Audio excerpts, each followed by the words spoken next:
Okay, chapter 8. The day hunting season opened, I was as nervous as Sammy, our house cat. Part of that seemingly endless day was spent getting things ready for the coming night. I cleaned my lantern and filled it full of oil. With hog lard, I greased my boots until they were as soft as a hummingbird's nest. I was grinding my axe when Papa came around. So what is he doing? Oh, it's hunting season. So it's the day that hunting season opened, and he's getting ready because it's going to be the first hunting season where Billy has both of his hounds, and he trained them. He got them ready. So now is the time. Okay. He cleaned his lantern and filled it full of oil because that's kind of like the lantern back in the day would be like a flashlight for him, right? So he would go around with the lantern, and that's how he would hunt. That's how he could see. And then with hog lard, okay, that's just greasy fat from just grease from like if you hog is from pig lard. So that just means like kind of like when you cook up some bacon and you have that leftover oil, that's what he used. He used that, and he greased his boots so that when he would walk, his boots would be really, really just lubricated, and they wouldn't make any squeaky noises, right? Because if you're going to go hunting and animals can hear your boots making squeaky noises, then that's not going to help you hunt. And then he said he was grinding his axe. Okay, he needed it to be sharp for hunting. He smiled as he said, "This is the big night, isn't it?" "It sure is, Papa," I said, "and I've waited a long time for it." "Yes, I know," he said. "I've been thinking. There's not too much to do around here during the hunting season. I'm pretty sure I can take care of things, so you just go ahead and hunt all you want to." Oh, wow. So now he doesn't even have to do chores or anything. He can just hunt all hunting season, which is going to that's really nice of Papa. "Thanks, Papa," I said. "I guess I'll be out pretty late at night, and I'll probably have to do a lot of sleeping in the daytime." Well, that's really nice. He can just hunt. His dad is really nice. Papa started frowning. "You know," he said, "your mother doesn't like this hunting of yours very much. She's worried about you being out all by yourself." "I can't see why Mama has to worry," I said. "Haven't I been roaming the woods ever since I was big enough to walk? And I'm almost 14 now." So he doesn't understand. Billy doesn't understand why Mama's worried. He's like, "I know these woods like the back of my hand. I've been around them all the time since I was little." "I know," said Papa. "It's all right with me. But women are a little different than men. They worry more. Now, just to be on the safe side, I think it would be a good idea for you to tell us where you'll be hunting. Then if anything happens, we'll know where to look." That's a good idea. And that's something you guys should always tell someone. If you're ever hiking or hunting somewhere or swimming somewhere, fishing, you always tell people where you are, because God forbid anything happens to you, then people can try to find you and rescue you if you're stuck somewhere. I told him I would, but I didn't think anything was going to happen.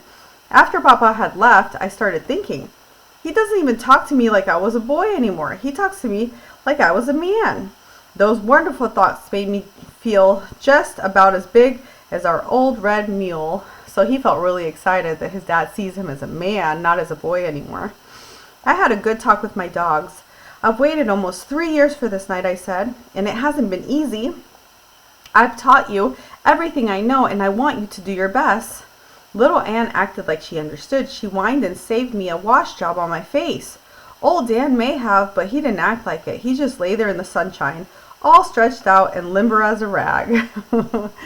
So he told his dogs, "Okay, we've been waiting. I've been waiting for years for this night. I've been training you. I really want you to do your best with hunting." And little Ann, she acted like she understood him and started licking his face. And then old Dan, he wasn't sure if old Dan understood, because he just lay in the sunshine, stretched out and relaxing and all relaxed. During supper, Mama asked me where I was going to hunt. "I'm not going far," I said, "just down on the river." I could tell Mama was worried, and it didn't make me feel too good. "Billy," she said, "I don't approve of this hunting, but it looks like I can't say no." Not after all you've been through, getting your dogs and all that training. So Mama just wishes she could say no, but she would feel so horrible saying no to Billy after everything he went through to get his dogs, training them and everything. Oh, he'll be all right, Papa said. Besides, he's getting to be a good-sized man now. Man, Mama explained. Why, he's still just a little boy. You can't keep him a little boy always, Papa said. He's got to grow up someday. So Mama still sees Billy as a boy, but Papa already sees him as a man. And I think that him going to town by himself, getting the puppies, working so hard like a man would, all of the things that Billy's done kind of prove to his Papa that, wow, he's a tough kid. We can trust him. But Mama, she just still sees him as her little boy. I know, Mama said, but I don't like it, not at all, and I can't help worrying. Mama, please don't worry about me, I said. I'll be all right. Why, I've been all over these hills. You know that. So he's like, Mom, I've been all over here. I know where I'm going. I know how to find my way back home. I'm not going to get lost or anything. I know how to survive in these hills. I know, she said.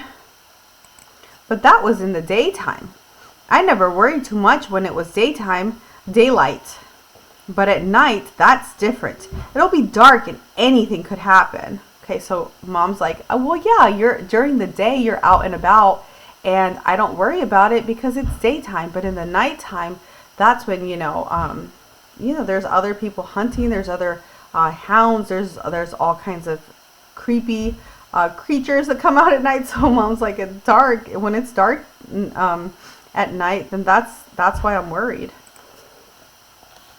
There won't be anything happen, I said. I promise I'll be careful. Mama got up from the table saying, well, it's like I said, I can't say no and I can't help worrying. I'll pray every night you're out. So Mama's just going to pray for him because she can't say no to him, but she can't stop worrying because she's a mom and she just loves her little boy.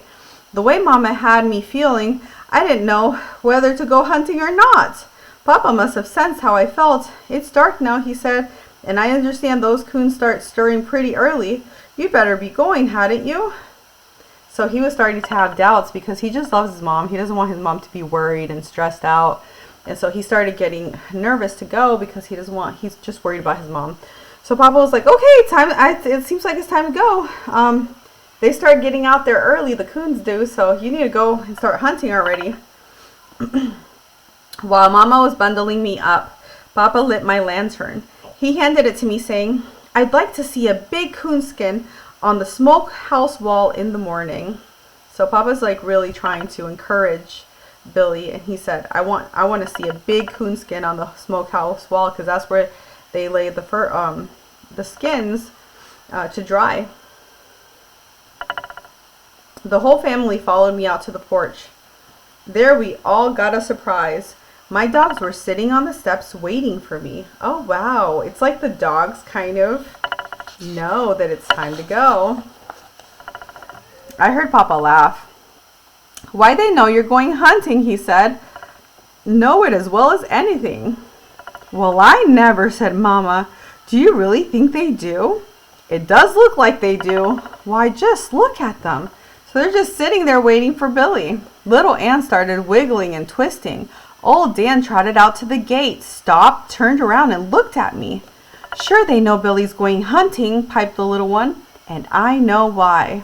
Oh, who said that? Little sister? How do you know so much, silly? Asked the oldest one. Because I told little Ann, that's why, she said. And she told old Dan. That's how they know. That's funny. So his little sister said, she knows how the dogs know. And she said it's because she told little Ann and little Ann told old Ann. So that's how they know that he's going hunting.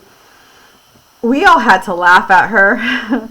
The last thing I heard as I left the house was the voice of my mother. Be careful, Billy, she said, and don't stay out late. Do you think Billy's going to listen to that? I think he's a little too excited.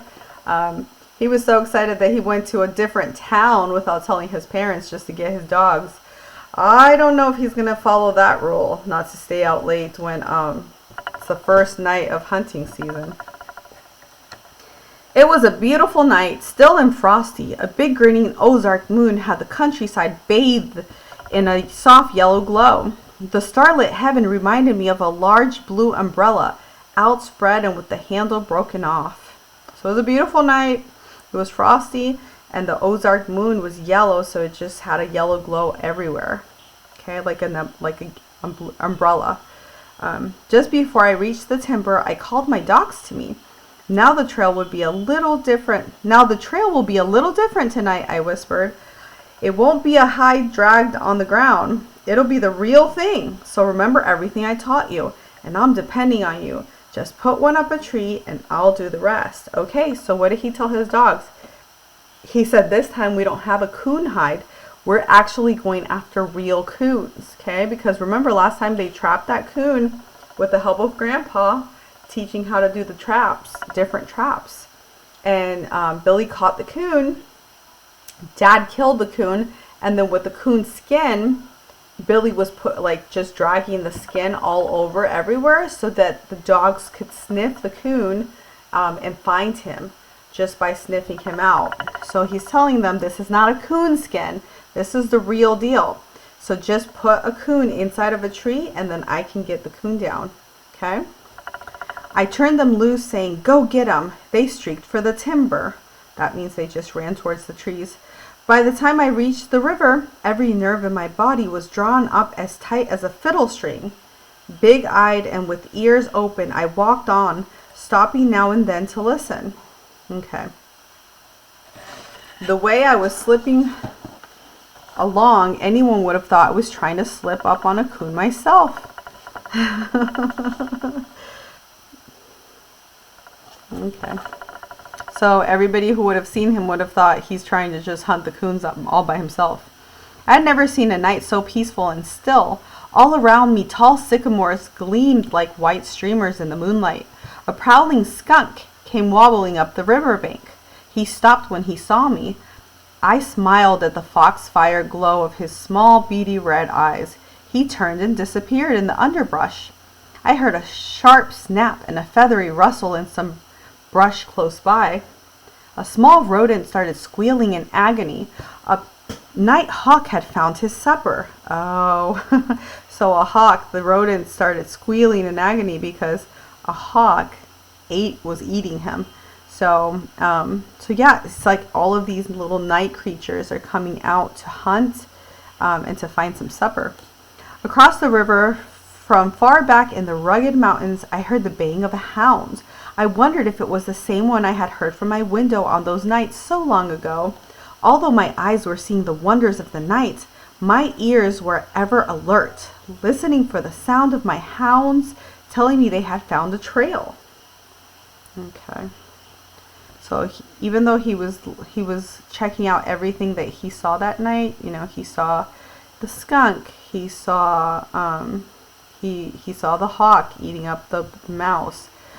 Even though he was seeing all that, he was listening really well to see if he heard his hounds saying that they found something, that they were on the trail to get a coon.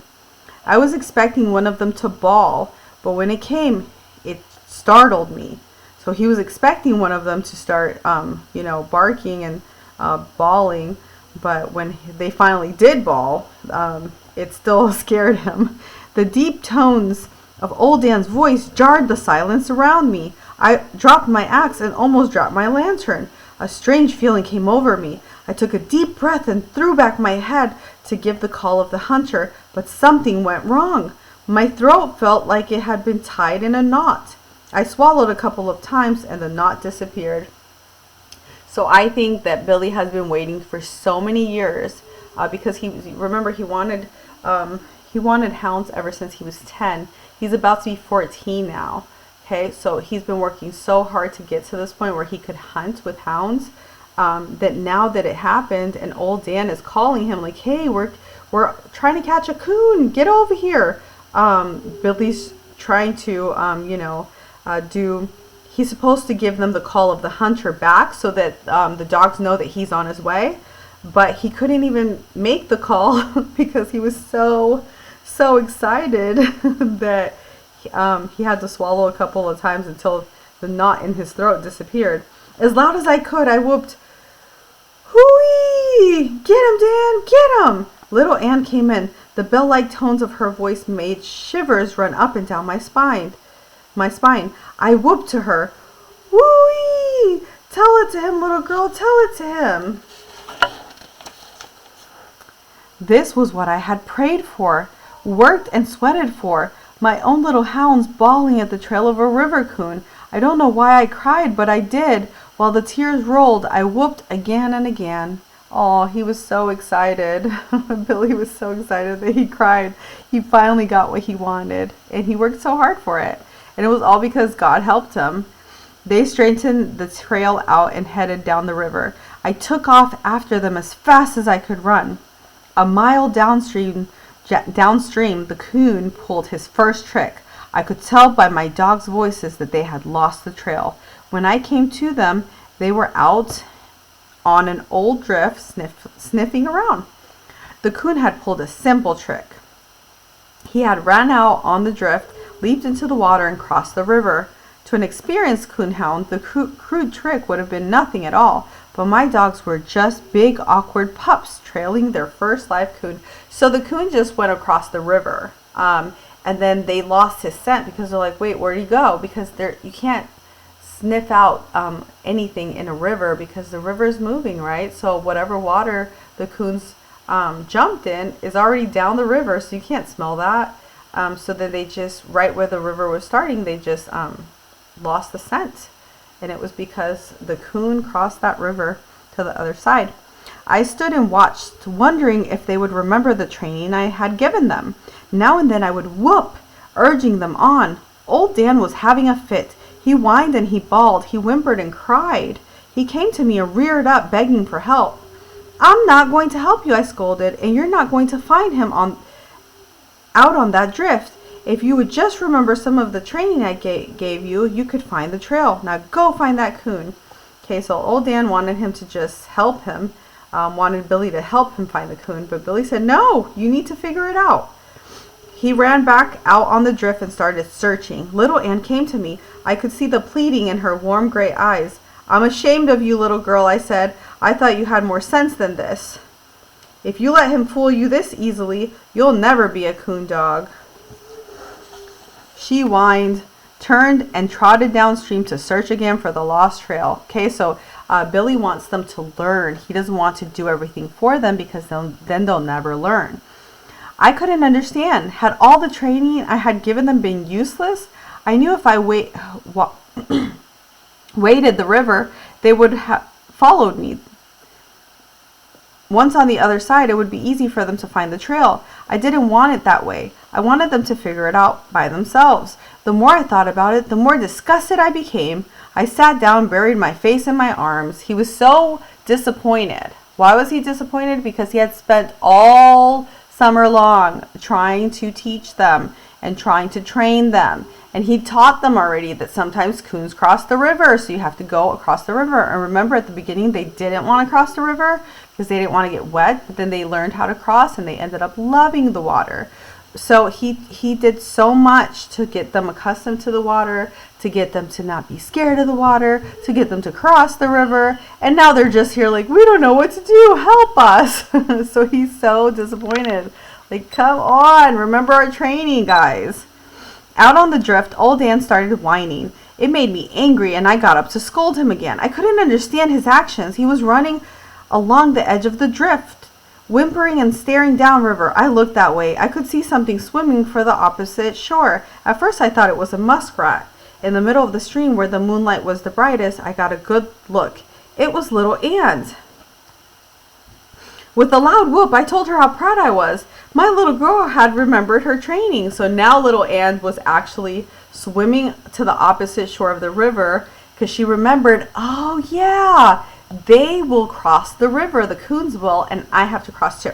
She came out on a gravel bar, shook the water from her body, and disappeared into thick timber. Minutes later, she let me know she had found the trail. Before the tones of her voice had died away, old Dan plowed into the river. He was so eager to join her, I could hear him whining as he swam. So old Dan was so excited. He's like, "Oh my gosh, little Ann found the coon again. She's on his trail again, sniffing him out.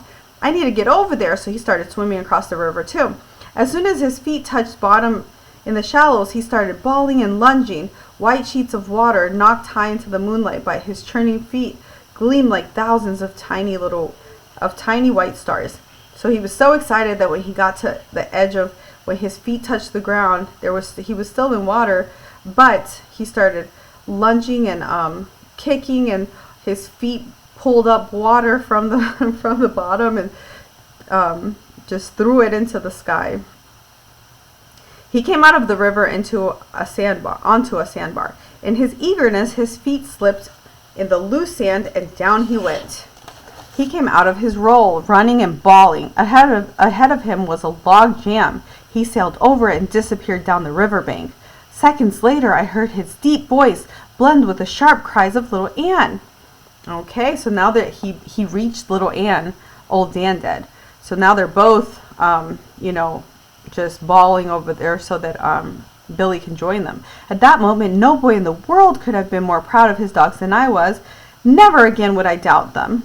So he was like, wow, they actually did remember the training. I'm not doubting them again. Next time I'm just, going to be more patient.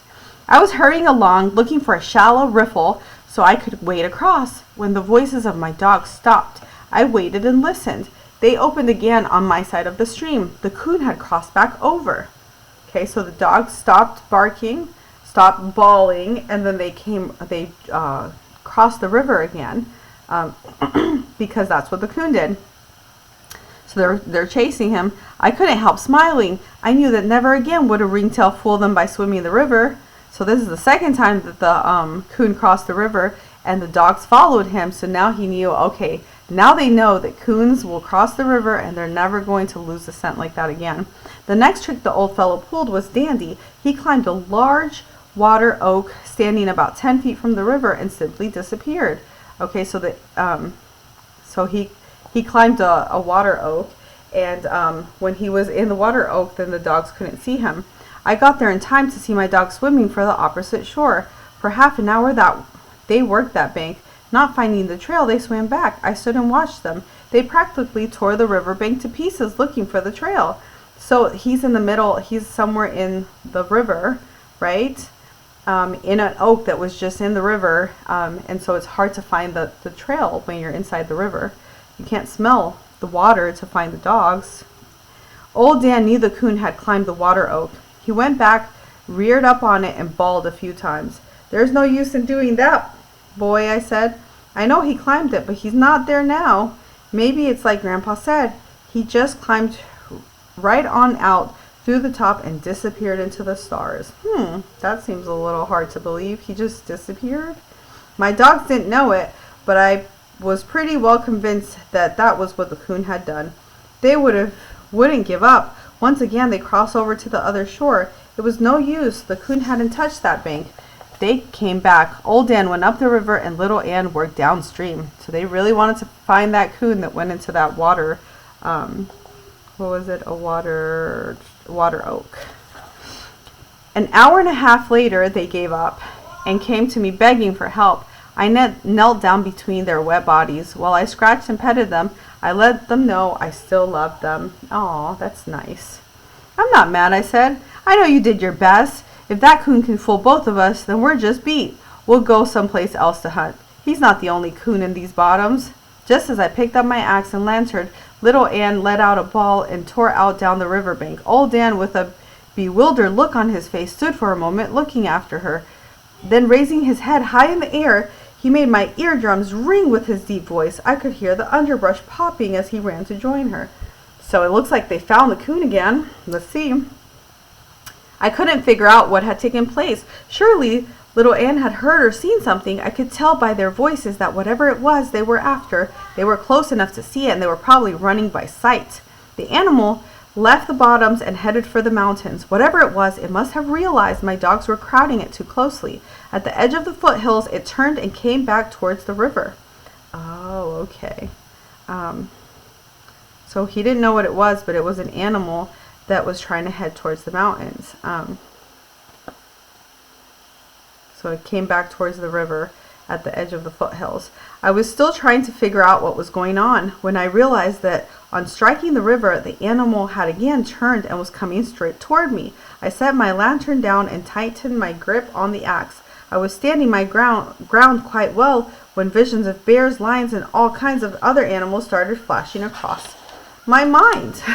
So there's an animal coming at him. He put his lantern down and he has his axe tightly held so that he can hit the animal that's coming at him.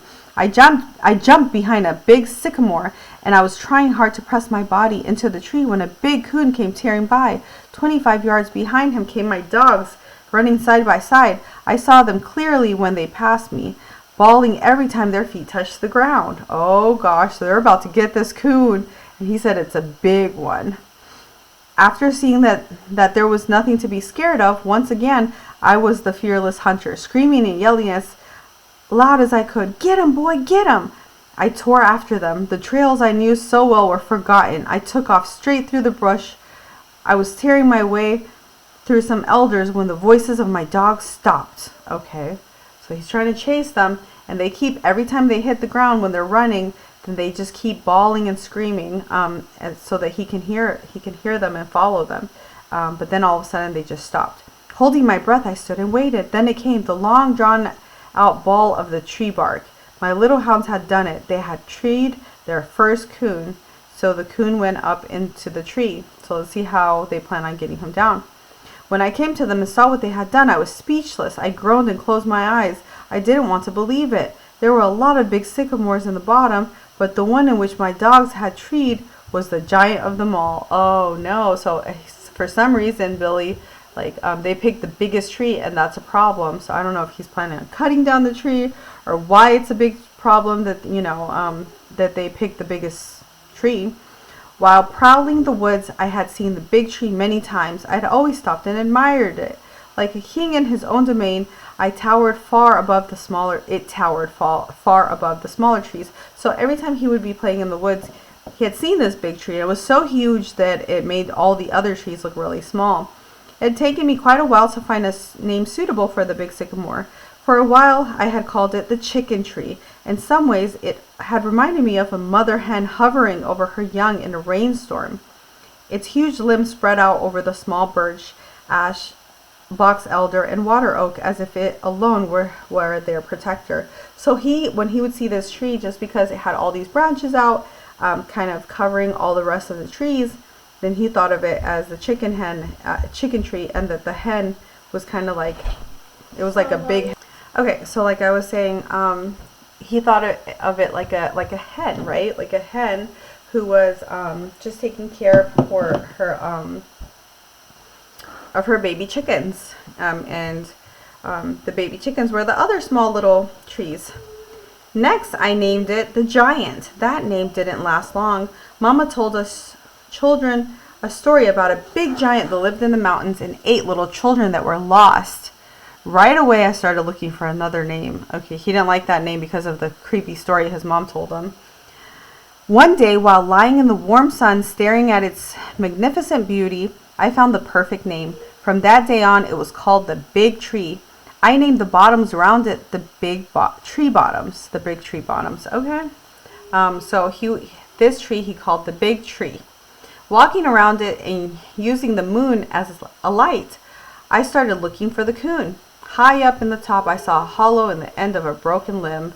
I figured that was the coon's den. I could climb almost any tree I had ever seen, but I knew I could never climb the big sycamore, and it would take days to chop it down.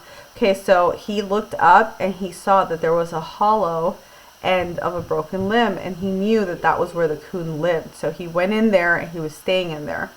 And then he said, there's no way I could climb this huge tree, and it would take so long for me to chop it down to get the coon. There had been very little hope from the beginning, but on seeing the hollow, I gave up. Come on, I said to my dogs, there's nothing I can do. We'll go someplace else and find another coon. I turned to walk away. My hounds made no move to follow. They started whining. Old Dan reared up, placed his front paws on the trunk and started bawling. So the dogs don't want to give up. They want to get that coon. I know he's there, I said, but there's nothing I can do. I can't climb it. Why, it's 60 feet up to the first limb, and it would take me a month to cut it down. Again, I turned and started on my way. Little Ann came to me. She reared up and started licking my hands, swallowing the knot in my throat. I said, "I'm sorry, little girl. I want him just as badly as you do, but there's no way I can get him." She ran back to the tree and started digging in the soft ground close to the roots. Oh man. They really want that coon. They worked hard for it. "Come on now," I said in a gruff voice. "You're both acting silly. You know I'd get the coon for you if I could, but I can't." With a whipped dog look on her face and with her tail between her legs, Little Ann came over. She wouldn't even look at me. Old Dan walked slowly around behind the tree and hid himself. He peeped around the big trunk and looked at me. The message I read in his friendly eyes tore at my heart. He seemed to be saying, "You told us to put one in the tree and you would do the rest." So his dogs really are making him feel bad because they're like, "We did so much work and you're just going to let the coon get away?" With tears in my eyes, I looked again at the big sycamore. A wave of anger came over me. Gritting my teeth, I said, "I don't care how big you are. I'm not going to let my dogs down. I told them if they put a coon in a tree, I would do the rest, and I'm going to. I'm going to cut you down. I don't care if it takes me a whole year." So he's planning on cutting down that tree because he doesn't want to disappoint the dogs. Just like they kept working, they didn't disappoint him. I walked over and sank my axe as deep as I could in the smooth white bark. My dogs threw a fit. Little Ann started turning in circles. I could hear her pleased whimpering cry. Old Dan bawled and started gnawing on the big tree's trunk. So he started trying to cut it with his axe, and the dogs were really excited. At first it was easy. My axe was sharp and the chips flew. 2 hours later, things were different. My arms felt like two dead grapevines, and my back felt like someone had pulled a plug out of one end of it and drained all the sap out. So at the beginning, he kept going and chipping at the tree. But then after a while, a few hours later, he was tired. His arms started hurting. His back started hurting. While taking a breather, I saw I was making more progress than I thought I would. The cut I had started was a foot deep, but I still had a long way to go. So he did a lot of work, and he cut the tree 1 foot deep, which is not a little. That's a good amount. But he still had a long way to go because this was the biggest tree in the forest. Sitting on their rears, my dogs waited and watched. I smiled at the look on their faces. Every time I stopped chopping, they would come over. While Little Ann washed the sweat from my face, Old Dan would inspect my work. He seemed to be pleased with what he saw, for he always wagged his tail. So they kept checking on him every time he would stop chopping. Every time he would stop chopping down the tree, they would come and check on him, and Old Dan will look at his work to see how much he's gotten done. Along about daylight, I got my second wind, and I really did make the chips fly. So when it turned into daylight, he got some more energy, and then he started again, hitting the tree with the axe and trying to chop it down, and did a lot of work. This burst of energy cost me deadly. By sunup, I was so stiff I could hardly move. My hands and arms were numb. My back screamed with pain. I could go no further. Sitting down, I leaned back against the big tree and fell asleep. Okay, so he worked so hard that he just needed to rest after all that. He was in so much pain. Little Ann woke me up by washing my face. I groaned with the torture of getting to my feet. Every muscle in my body seemed to be tied in a knot. I was thinking of going down to the river to wash my face in the cool water when I heard a loud whoop. I recognized my father's voice. I whooped to let him know where I was. Okay, so he woke up and he heard his dad. Little Ann woke him up by licking his face. And then Papa was riding our red mule. After he rode up, he just sat there and looked me over. He glanced at my dogs and at the big sycamore. I saw the worry leave his face. He straightened his shoulders, pursed his lips, and blew out a little air. He reminded me of someone who had just dropped a heavy load. Okay, so Papa was really worried about him, and I'm sure Mama was too. Remember, she said don't stay out late, and he stayed out until the next day. So I knew he was going to follow that rule. But we should always follow those rules. This is just a boy that lives in the woods, so this is a little different here. Anyway, they give him a lot of, because Billy was already really mature and acting already, responsible like an adult, then they would give him, you know, a little bit more leeway to do these things. But remember, we always have to listen to our parents. Okay. In a slow, calm voice, he asked, "Are you all right, Billy?" "Yes, Papa," I said. "Oh, I'm a little tired and sleepy. Otherwise, I'm fine." He slid from the mule's back and came over. "Your mother's worried," he said. "When you didn't come in, we didn't know what happened. You should have come home." Oh, man. He's scolding him. "You should have come home. Your mom's very worried you didn't come home last night." I didn't know what to say. I bowed my head and looked at the ground. I was trying hard to choke back the tears when I felt his hand on my shoulder. "I'm not scolding," he said. "We just thought maybe you had an accident or something." So that's important, right? Back in the day, they didn't have cell phones to come and call their parents and say, "Hey, I'm good. I just trying to knock down this tree that has a coon in it." So they were just worried sick. I looked up and saw a smile on his face. He turned and looked again at the tree. "Say," he said, "this is the sycamore you called the big tree, isn't it?" I nodded my head. "Is there a coon in it?" he asked. "There sure is, Papa," I said. "He's in that hollow limb. See, that one way up there. That's why I couldn't come home. I was afraid he'd get away." "Maybe you just think he's there," Papa said. "I believe I'd make sure before I cut down a tree that big." "Oh, he's there all right," I said. "My dogs weren't 10 feet behind him when he went up." "Why are you so determined to get this coon?" Papa asked. "Couldn't you go somewhere else and tree one? Maybe the tree would be a smaller one." "I thought about that, Papa," I said, "but I made a bargain with my dogs.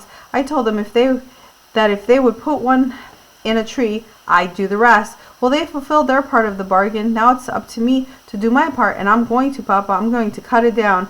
I don't care if it takes me a year." So he doesn't want to disappoint his dogs because, you know, his dogs didn't disappoint him. And this is their first hunting trip. And he wants them to really, you know that they can trust him. When he says he's going to do something, he's going to do it. Papa laughed and said, "Oh, I don't think it'll take that long, but it will take a while. I tell you what I'll do. You take the mule and go get some breakfast. I'll chop on it until you get back."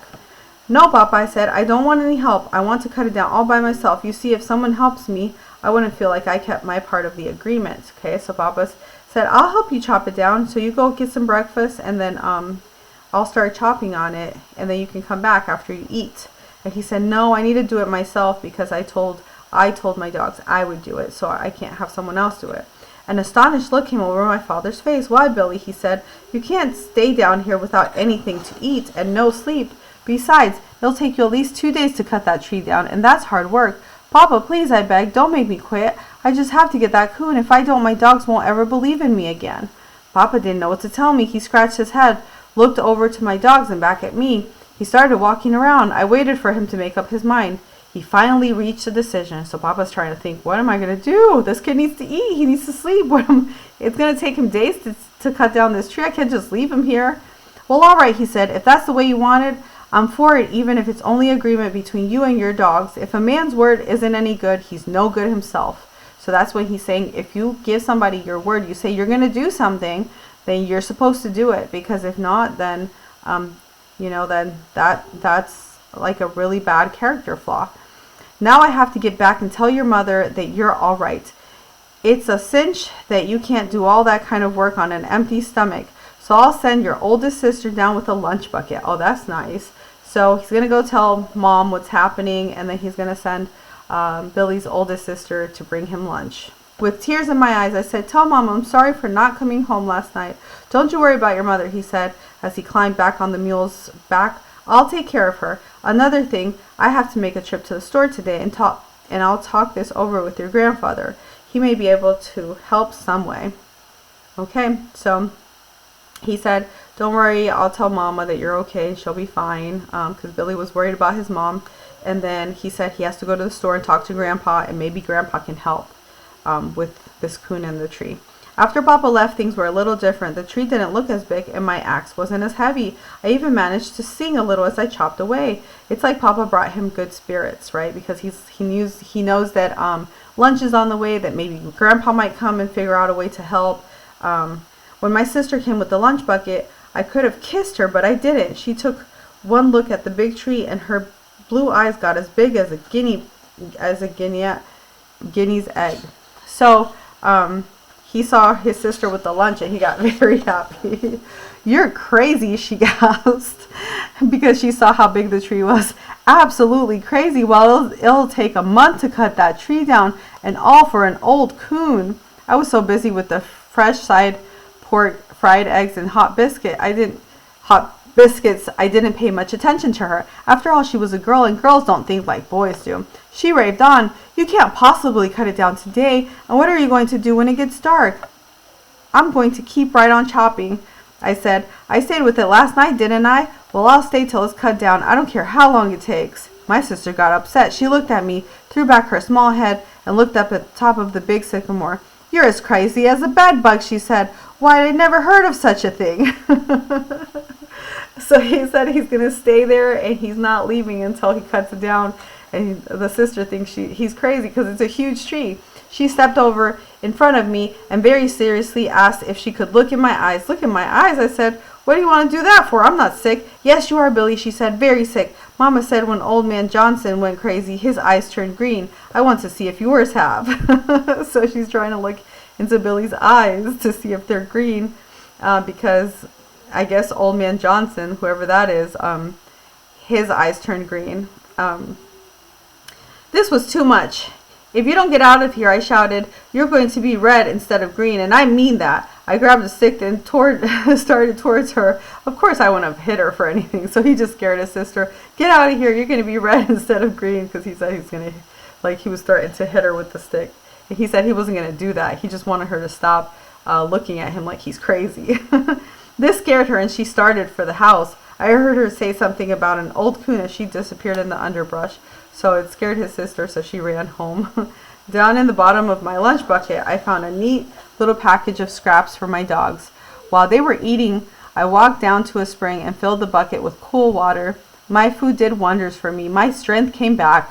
I spit on my hands, and whistling a coon hunter's tune, I started making the chips fly. So after he ate, he felt energized. He gave his dogs the little scraps that his mom packed for them to eat. They ate too.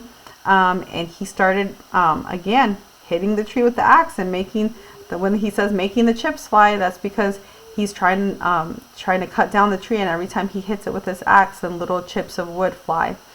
The cut grew so big that I could have laid down in it. That's how big the cut was in the tree that he had made. He could have laid down in it. I moved over to another side and started a new one. Once, while I was taking a rest, old Dan came over to inspect my work. He hopped up in the cut and sniffed around. "You had better get out of there," I said. "If that tree takes the notion to fall, it'll mash you flatter than a tadpole's tail." So he went to the cut and started sniffing, and Billy said, "You better get out of there. That will smash your face." With a no-care look on his friendly face, he gave me a hurry-up signal with a wag of his tail. Little Ann had dug a bed on a pile of dead leaves. She looked as if she were asleep, but I knew she wasn't. Every time I'd stop swinging the axe, she would raise her head and look at me. So every time she was over there in the pile of dead leaves looking like she's sleeping, but as soon as Billy would stop swinging the axe and she didn't hear anymore, she would look up like, "What are you doing? Keep going." Okay, so that's the end of chapter 8.